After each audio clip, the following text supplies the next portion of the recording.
Ireland Level 5 lockdown, what it means? The Irish Cabinet Subcommittee on COVID-19 meeting has ended, with ministers set to recommend an extension to the Level 5 lockdown until March 5. Proposals for new travel restrictions will also be brought to tomorrow's full meeting of Cabinet, but it is understood that no decision has been made on the Leaving Cert or a return to education, due next week. Construction sites, apart from those currently allowed to operate, will remain closed until March 5. The Cabinet Subcommittee on COVID agreed that all those coming from South Africa and Brazil where COVID variants have been found will face mandatory quarantine when entering the country. One source said this would effectively amount to a travel ban for particular countries. However, it is understood that this may take some time to implement as arrangements will have to be made with hotels. Passengers entering from other regions will be expected to self-isolate, and this will now be legally binding and penal and will no longer be advisory as has been the case. It is understood that ministers also discussed the possibility of testing people on arrival at airports as well as requiring a PCR test prior to traveling.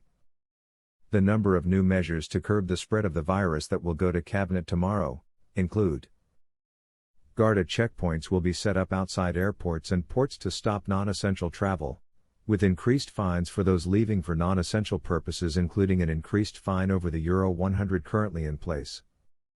It is understood that this could be increased to Euro 250. Checkpoints will also check for returning holidaymakers. Mandatory hotel quarantine for all arrivals from South Africa and Brazil for at least 5 and up to 14 days at a state-designated hotel if they test positive on day 5. All mandatory quarantine will be at the traveler's expense. The introduction of much stricter sanctions for breach of the 5-kilometer rule to stop people flying.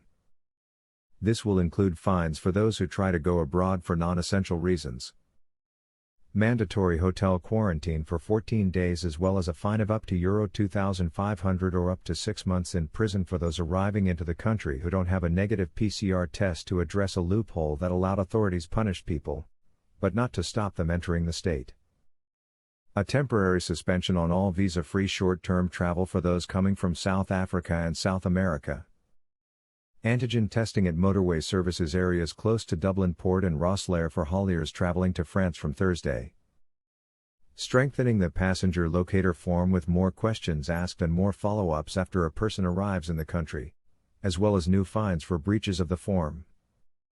Because of the risk of this new variant, we're going to take a much tougher, much stricter, much more wary approach, while still allowing essential people to come in, Mr. Ryan said. The Transport Minister said, "There isn't a silver bullet here, but what there are is a whole series of layers."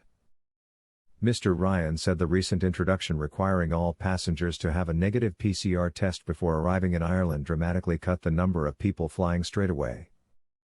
Now when we go another layer on top of that and have someone outside the airport saying, "I'm sorry, you cannot fly," that will do it again. He said the same 5-kilometer rules will apply both at Dublin Airport and along the border with Northern Ireland, meaning people will be sanctioned and fined if they are found outside their 5-kilometer radius.